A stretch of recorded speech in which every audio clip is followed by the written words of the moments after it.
Bonjour à vous, c'est Josué et le thème du message d'aujourd'hui, c'est l'obstacle aux guérisons. La première chose que vous devez comprendre, c'est que le sentiment d'injustice bloque le ministère de la guérison divine. Vous devez comprendre que lorsque vous êtes un chrétien et que vous voulez commencer votre ministère de guérison, c'est-à-dire vous voulez commencer à guérir les malades par la prière au nom de Jésus, le plus grand obstacle à votre ministère de guérison, ce n'est pas d'abord le diable, mais c'est le sentiment d'injustice. C'est le sentiment d'indignité. Beaucoup de chrétiens qui voient souvent certains pasteurs ou certains hommes de Dieu ou certains chrétiens guérir les malades, pensent que ces personnes-là sont des gens spéciaux. C'est-à-dire qu'ils pensent que ces personnes-là n'ont pas de défauts, ces personnes-là sont des personnes parfaites. Non, ces personnes-là sont des gens comme vous et moi. Mais ils ont compris quoi? Ils ont compris que devant Dieu, ils sont justes. Quand vous venez prier pour quelqu'un qui est malade et que vous avez dans votre tête le sentiment d'injustice, c'est-à-dire que vous vous dites que vous êtes indigne devant Dieu, c'est-à-dire que vous vous dites que Dieu n'a pas le droit de vous utiliser parce que vous êtes un pécheur, parce que vous n'êtes pas quelqu'un de parfait, parce que vous n'êtes peut-être pas quelqu'un qui vit suffisamment dans la sanctification, cela va bloquer votre ministère de guérison. Vous savez, un jour, il y a un pasteur qui était dans une église et ce pasteur va un jour voir quelque chose qui va le troubler. Quand il va arriver dans l'église, il va voir un frère qui avait l'habitude de vivre parfois dans la débauche. Donc c'était un frère, il était dans l'église, mais il vivait un peu dans la débauche. Mais au bout d'un moment, qu'est-ce qui va se passer? Le Saint-Esprit va venir sur ce frère-là et ce frère-là va commencer à prophétiser. Il va aussi commencer à imposer les mots aux malades et les malades seront guéris. Et l'homme de Dieu sera surpris. L'homme de Dieu va dire que, oh, mais ce frère-là, c'est quelqu'un qui n'est pas si sérieux que ça avec Dieu. Mais comment ça se fait que Dieu l'utilise?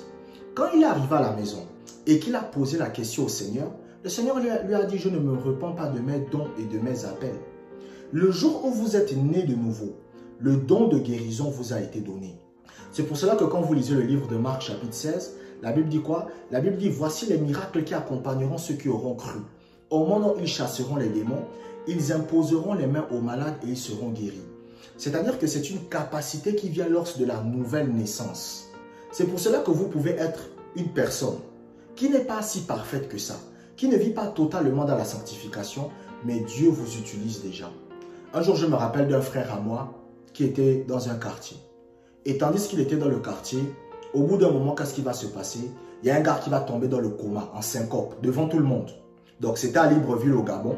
Ils étaient en train de puiser l'eau et il y a un gars qui va tomber, boum, comme ça en syncope. Et qu'est-ce qui va se passer?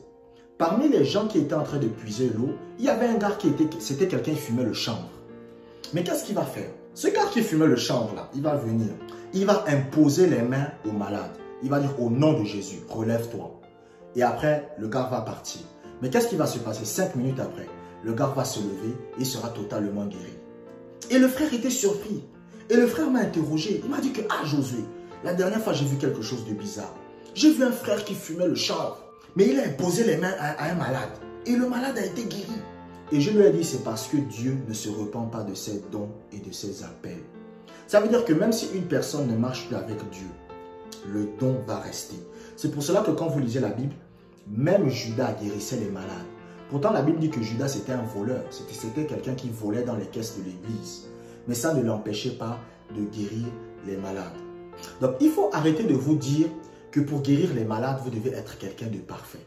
Il faut arrêter de vous dire que pour guérir les malades, vous devez être quelqu'un qui vit trop dans la sanctification. Je ne suis pas en train de vous encourager à vivre comme les gens du monde. Je ne suis pas en train de vous dire qu'il faut vivre comme les gens du monde. Ce n'est pas ce que je suis en train de vous dire.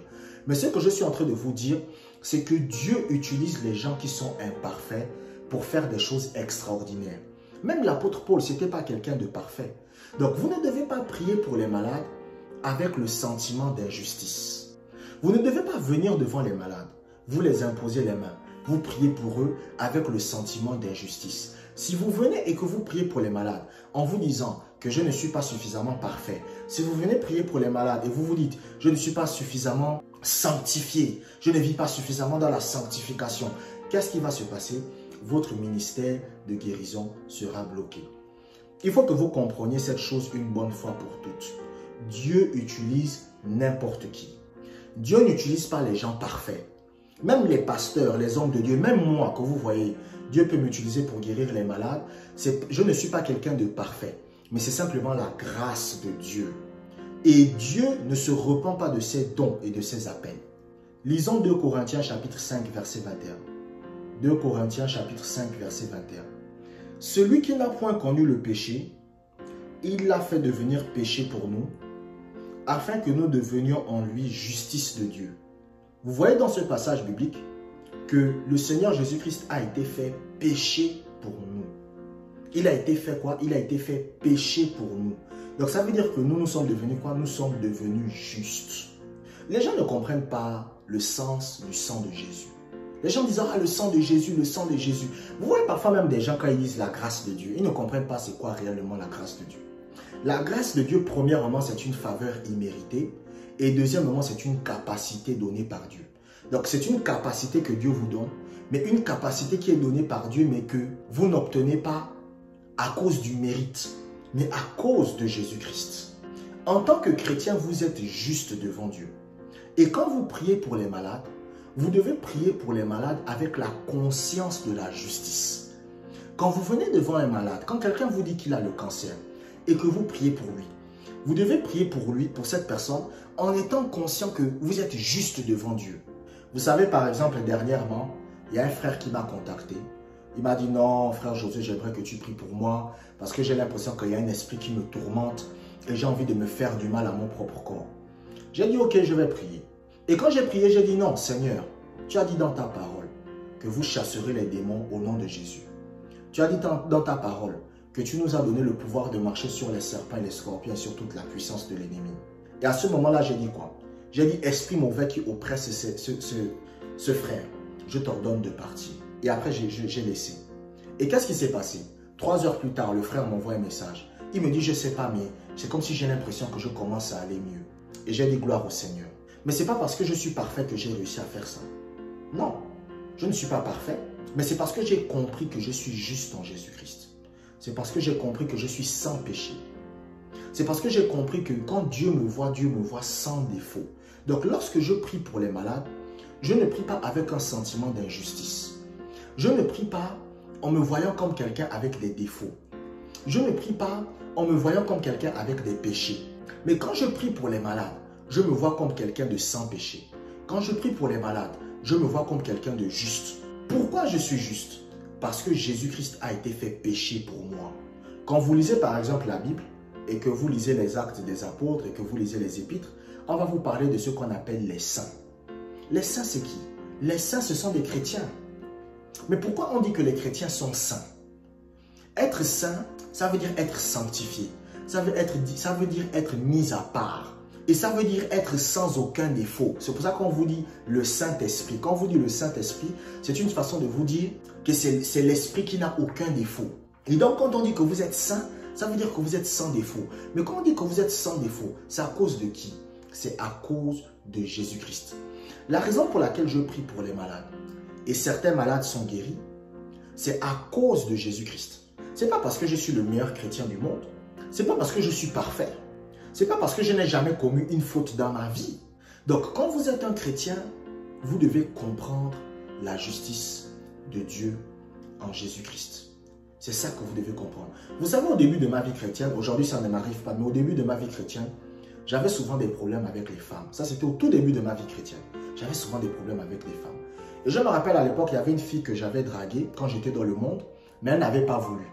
Et quand je suis devenu chrétien, maintenant la fille là voulait de moi. Est-ce que vous voyez un peu la sorcellerie? Donc elle voulait de moi. Depuis que j'étais chrétien, elle voulait maintenant de moi. Et un jour, je l'ai appelée, je lui ai dit non, passe à la maison, parce que j'avais déjà prévu de faire ça. Et quand la fille était sur le chemin après, je me suis rendu compte que non, c'est pas bien ce que j'ai voulu faire. Et après, j'ai refusé, je n'ai plus fait ce que je voulais faire. Mais je me suis rendu compte que malgré que je priais pour les malades étaient guéris. Et j'étais étonné, je me suis dit que, oh, malgré l'acte que j'ai voulu poser qui n'était pas bien, je prie pour les malades sont guéris. Et le Saint-Esprit m'a dit, tu es juste devant moi. Donc ça, c'est quelque chose que vous devez comprendre. Vous devez toujours prier avec la justice en tête. Vous devez toujours vous voir comme quelqu'un de saint, comme quelqu'un de sans péché, comme quelqu'un qui n'a aucune faute. Parce que même si vous commettez des fautes, même si vous commettez des erreurs, À partir du moment où vous vous repentez de l'erreur que vous avez commise, qu'est-ce qui se passe? Le sang de Jésus vous purifie. Maintenant, aujourd'hui, je n'ai plus vraiment de problème avec les femmes. Aujourd'hui, une femme, tu essaies de me draguer, je te recale direct parce que moi, je ne suis pas dans les conneries de vivre comme les gens du monde. Mais malgré tout, je vis toujours avec la conscience de la justice en Jésus-Christ. Lisons Romains chapitre 5, verset 17. Romains chapitre 5, verset 17. Si par l'offense d'un seul, la mort a régné par lui seul, à plus forte raison ceux qui reçoivent l'abondance de la grâce et du don de la justice régneront-ils dans la vie par Jésus-Christ, lui seul. Ce passage biblique vous dit quoi? Ce passage biblique vous dit si par l'offense d'un seul, la mort a régné. Écoutez, les gens ne comprennent pas pourquoi les gens sont pécheurs. Vous savez pourquoi les gens sont pécheurs? Ce n'est pas d'abord à cause des actes qu'ils posent, c'est à cause du péché d'Adam. La désobéissance d'Adam a fait en sorte que tous les descendants d'Adam soient des pécheurs. C'est pour cela que si vous remarquez, vous allez voir que le Seigneur Jésus-Christ n'est pas né du sperme d'un homme. Vous savez qu'un être humain, pour qu'il naisse, il doit venir du sperme d'un homme. C'est le sperme d'un homme qui entre dans la matrice de la femme et crée l'enfant. Mais le Seigneur Jésus-Christ n'est pas né à partir du sperme d'un homme. Le Seigneur Jésus-Christ est né à partir du Saint-Esprit. C'est pour cela qu'on vous dit la Vierge Marie. Pourquoi? Parce que Marie était vierge. Par la puissance du Saint-Esprit, elle était enceinte par la puissance du Saint-Esprit. Et c'est comme ça que Jésus-Christ est né. C'est pour cela que quand vous lisez la Bible, le Seigneur Jésus-Christ n'a jamais péché. Parce qu'il n'était pas issu du sperme d'un homme. Et c'est pour cela que le Seigneur Jésus-Christ était 100% divin, 100% humain. Il était 100% humain de par son corps, mais 100% divin de par son esprit. Et ça, c'est maintenant quelque chose que vous devez comprendre en tant que chrétien. Que le péché vient de quoi? Pourquoi on dit que les gens sont pécheurs? On dit qu'un chrétien, on dit plutôt que les gens sont pécheurs à cause du péché d'Adam. Donc la désobéissance d'Adam par rapport à Dieu, lorsqu'il a mangé le fruit qu'il n'était pas permis de manger, a fait en sorte que tous ses descendants soient maudits. Donc ça veut dire que lorsqu'un enfant qui est un descendant d'Adam naît, il est déjà pécheur. Malgré qu'il est bébé, c'est déjà un pécheur. Il n'a encore rien fait de mal, mais c'est déjà un pécheur. Pourquoi? Parce qu'il est un descendant d'Adam. Donc être un pécheur, c'est un statut. Maintenant, quand vous naissez de nouveau, qu'est-ce qui se passe? Vous quittez maintenant la descendance d'Adam pour aller maintenant dans la descendance de Dieu. C'est pour cela que la Bible dit, dans Galates chapitre 3, verset 26, « Nous sommes tous fils de Dieu par la foi en Jésus-Christ. » C'est-à-dire que quand vous avez foi en Jésus-Christ, qu'est-ce qui se passe? Votre esprit naît de nouveau. Et quand votre esprit naît de nouveau, vous devenez maintenant sans péché. Dieu vous considère comme quelqu'un qui est sans péché. Donc, malgré parfois que vous pouvez commettre des erreurs, malgré parfois que vous pouvez commettre des fautes, qu'est-ce qui se passe? Pour Dieu, vous êtes quelqu'un qui est sans péché. Et c'est ça qu'on appelle la grâce. La grâce, c'est quoi? La grâce, c'est le fait que lorsqu'une personne a une communion, lorsqu'une personne a une relation avec Dieu, cette relation avec Dieu, cette communion avec Dieu, fait en sorte que le sang de Jésus le purifie de tout péché. Donc moi, par exemple, j'ai une communion avec Dieu. Écoutez, moi je suis clair, je ne suis pas un hypocrite. Moi j'ai une communion avec Dieu. J'ai une relation avec Dieu. Et la communion et la relation que j'ai avec Dieu fait en sorte que le sang de Jésus me purifie continuellement. Continuellement. Donc lorsque Dieu me regarde, Dieu me voit comme quelqu'un qui est sans péché. Et lorsque je prie pour les malades, je prie avec la conscience que je suis quelqu'un qui est sans péché. Et beaucoup de chrétiens ont ce problème-là. C'est pour cela que parfois, il y a des chrétiens, vous priez pour les malades et les malades ne sont pas guéris. Mais je prends un exemple. Vous êtes une mère de famille, vous priez pour votre enfant. Et votre enfant n'est pas guéri. Mais d'où vient le problème? Le problème, c'est que vous pensez que vous êtes indigne. Le problème, c'est que vous pensez que vous êtes une pécheresse. Mais à partir du moment où vous êtes un chrétien, à partir du moment où vous êtes une chrétienne et que vous avez une relation avec Dieu, Dieu vous voit comme quelqu'un de sans péché. C'est un peu comme un contrat. C'est comme si vous alliez voir quelqu'un et la personne vous dit, écoute, si tu as une relation avec moi, si tu as une communion avec moi, toutes les erreurs que tu commettras ne seront jamais prises en compte. Tant que tu auras une relation et une communion avec moi. C'est ce qui s'est passé lors de la nouvelle naissance. Le jour où vous avez donné votre vie à Jésus-Christ, le Père a dit quoi? Le Père a dit, tant que tu auras une relation avec moi, le sang de Jésus te purifiera de tout péché. Donc vous devez toujours prier avec cette conscience-là, que je suis saint, je suis sans péché, je suis pur, je suis juste devant Dieu. Je suis sans aucun défaut devant Dieu. Et lorsque vous allez prier avec cette mentalité-là, vous allez voir que les malades vont commencer à être guéris. La deuxième chose que vous devez comprendre, c'est que le sentiment d'injustice bloque l'exaucement de la prière. Le sentiment d'injustice ne fait pas que bloquer votre ministère de guérison.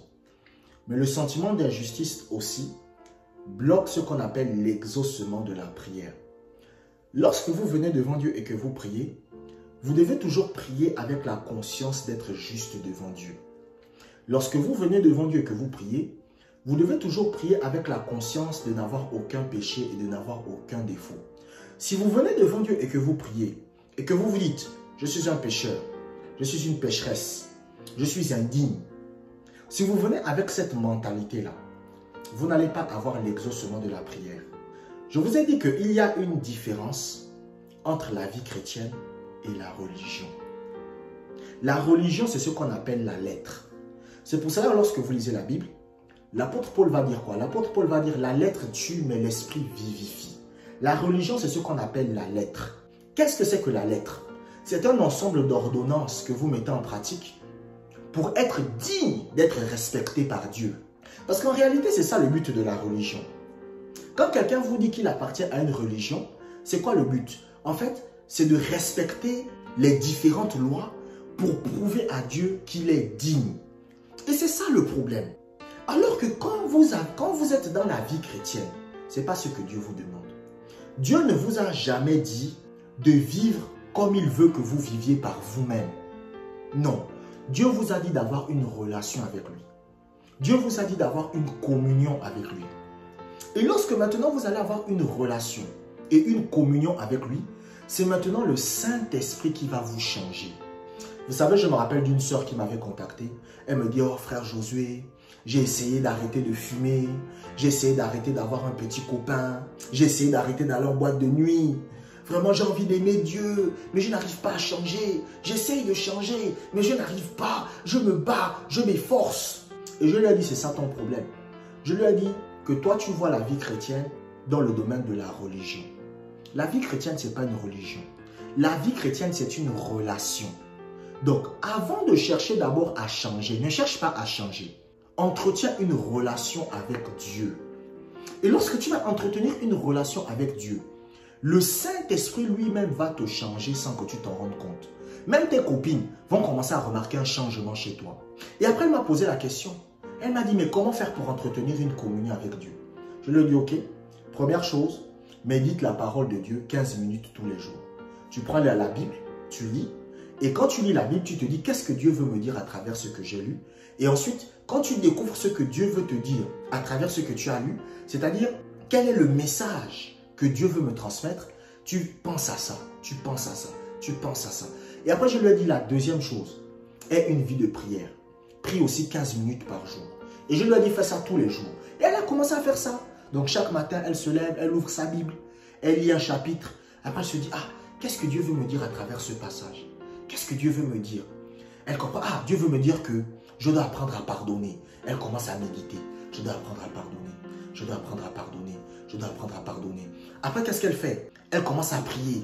Oh Seigneur, je te bénis, je te loue. Elle commence à adorer le Seigneur. Et qu'est-ce qui s'est passé? Au bout de 1 mois, elle me contacte. Elle me dit, ah, frère Josué, je commence à sentir vraiment un changement dans ma vie. J'ai dit, c'est parce que c'est le Saint-Esprit qui est en train de te changer de l'intérieur. Donc, quand vous êtes un chrétien, ne cherchez pas à changer vos actes. Ayez simplement une relation avec Dieu. Et si vous avez une relation avec Dieu, ce qui va se passer, c'est que vos mauvaises habitudes, vous allez les abandonner. Moi, avant d'être chrétien, j'étais quelqu'un qui buvait, je consommais de l'alcool. Même au Gabon, il y a ce qu'on appelle la régabe. Moi, je buvais la régabe. Parfois, je buvais 3-4 bouteilles avec des amis chaque semaine.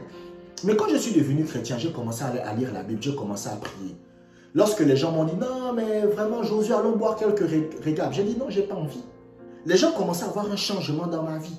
Pourquoi? C'est parce que je méditais la parole de Dieu et je priais tous les jours. Et je continue encore à faire ça aujourd'hui. Et c'est ce qui fait en sorte que vous changez. Donc, en tant que chrétien, vous devez toujours avoir cette attitude de justice.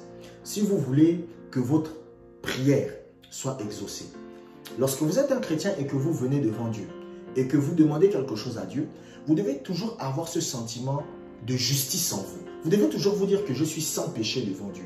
Si vous venez devant Dieu et vous vous dites que vous êtes un pécheur, vous n'allez pas être exaucé. Si vous venez devant Dieu et vous demandez à Dieu un travail, vous dites au Seigneur, je veux que tu me donnes ce travail. Mais vous venez avec la pensée que je suis un pécheur, que je suis quelqu'un d'indigne. Ce qui va se passer, c'est que l'exaucement ne viendra pas. Pourquoi? Parce que vous n'avez pas foi en l'œuvre achevée de Jésus-Christ. Le fait de croire que vous êtes un pécheur, malgré que vous êtes chrétien, c'est comme si vous étiez en train de dire à Jésus-Christ que je ne crois pas que le sang de Jésus est capable de me purifier de tous mes péchés. C'est ça que vous êtes en train de dire. Lisons 1 Jean chapitre 3 verset 21. 1 Jean chapitre 3 verset 21.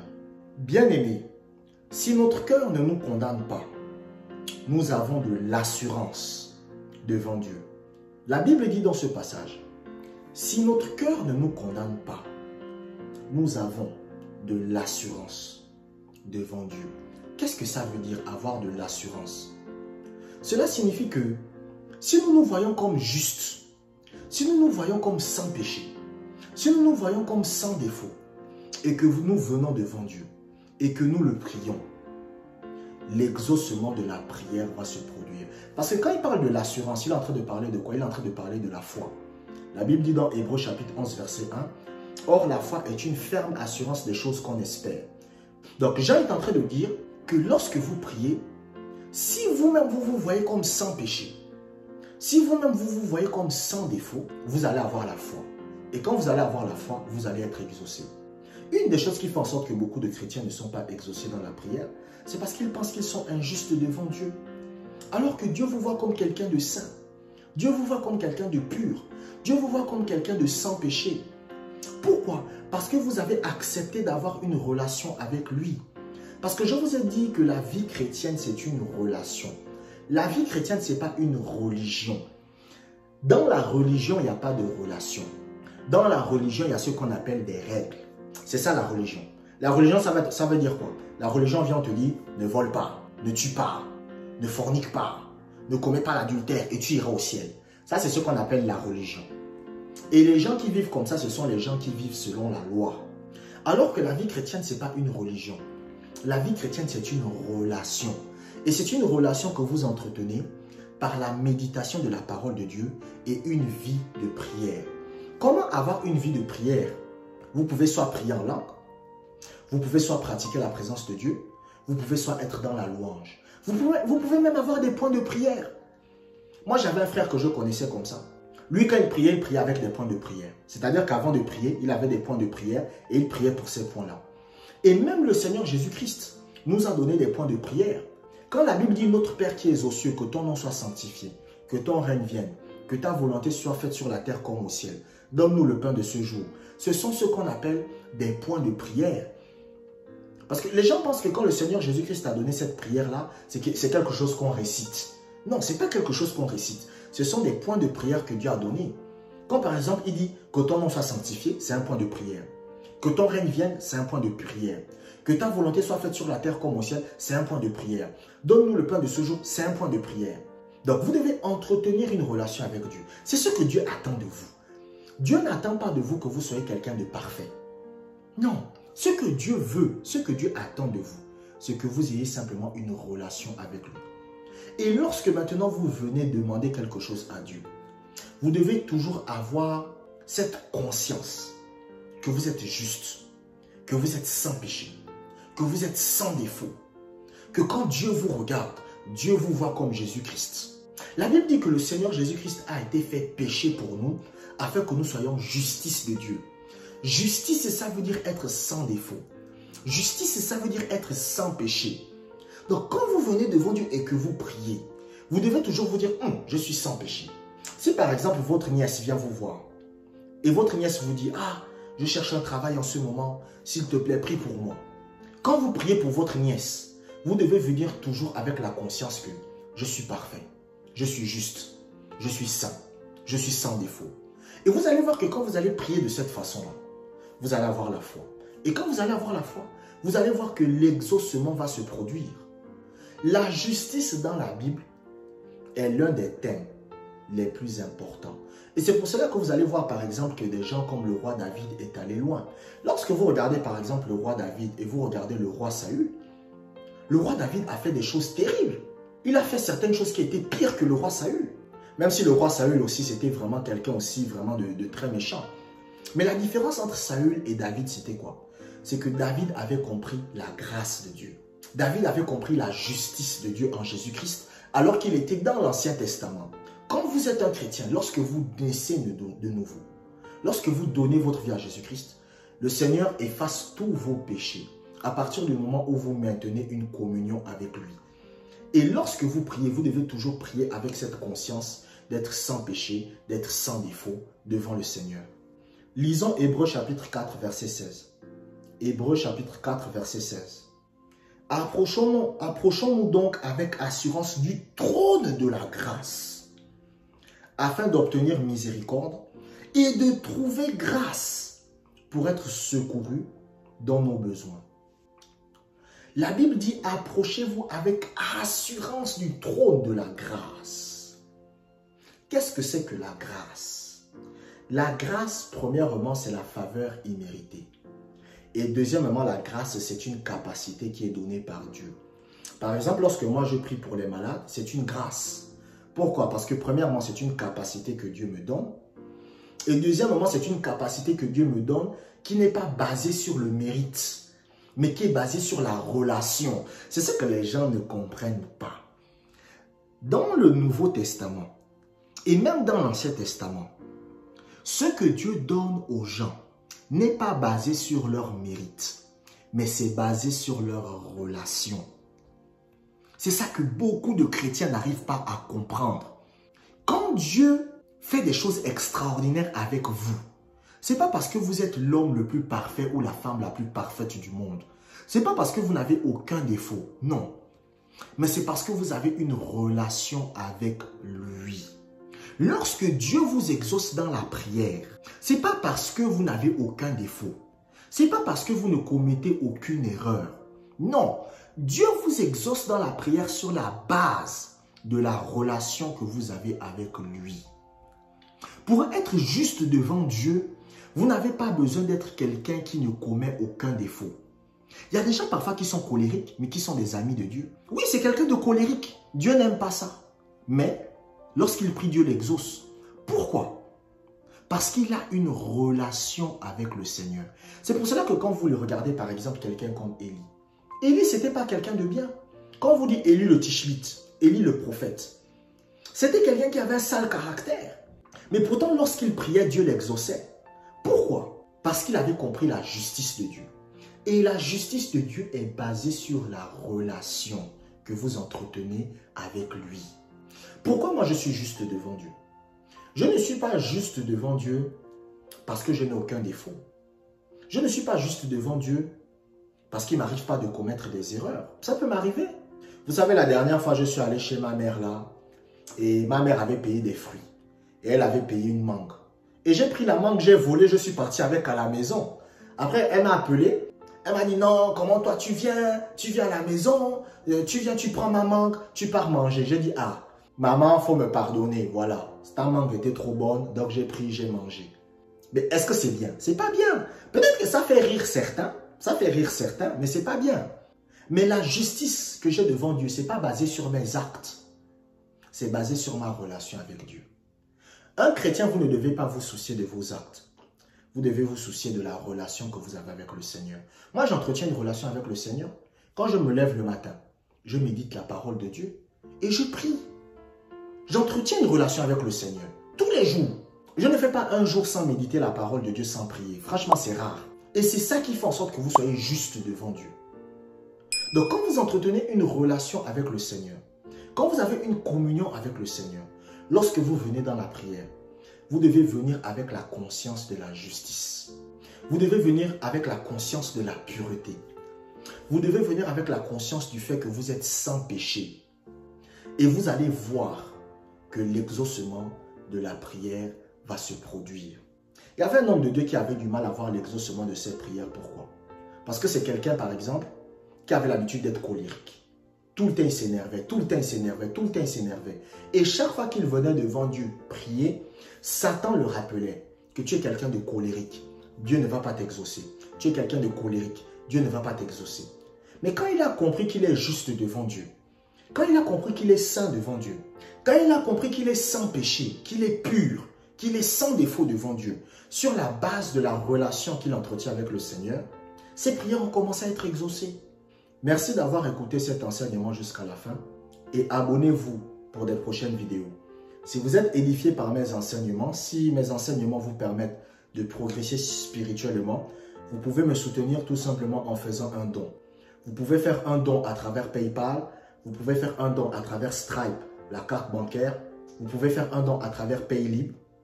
Et pour faire un don à travers ces moyens-là, vous allez trouver les liens qui se trouvent juste en dessous de cette vidéo. Si vous ne pouvez pas faire maintenant un don à travers PayPal, à travers Paylib ou à travers Stripe, la carte bancaire, vous pouvez aussi faire un don à travers RIA, MoneyGram ou Western Union. Il suffit simplement de me contacter sur mon numéro de téléphone ou sur ma boîte mail qui se trouve aussi dans la description de cette vidéo. Prenez soin de vous et que la grâce du Seigneur soit avec vous.